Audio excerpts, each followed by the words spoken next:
Hello বন্ধুরা, আজকে তোমাদের সামনে নিয়ে এসেছি hero super Splendor BS6 E20 model. তো এটা সমস্যা হচ্ছে গাড়ির টাইমিং চেন থেকে ইঞ্জিন থেকে একটা খ্যাট করে আওয়াজ আসে। তো আওয়াজটা কী জন্য হচ্ছে, কোন জায়গা থেকে আসে বা কোনটা চেঞ্জ করলে এই গাড়ির আওয়াজটা পুরো অরিজিনাল আগের মতন ফিরে আসবে তোমার দেখাই।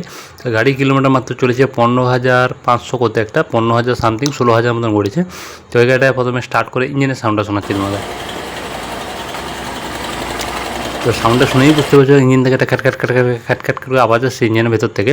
তো আমরা এখানে তো যেটা আওয়াজ হচ্ছে যে টাইমিং চেন অ্যাডজাস্টার। তো নতুন গাড়ি যেহেতু অনেক সময় হয় BS6 প্রায় গাড়িতে হচ্ছে, সুপার স্প্লেন্ডার হোক গ্ল্যামার, ইঞ্জিনের টাইমিং চেন খুব তাড়াতাড়ি নষ্ট হয়ে যাচ্ছে E20 বা E85 পেট্রোল আসার জন্য।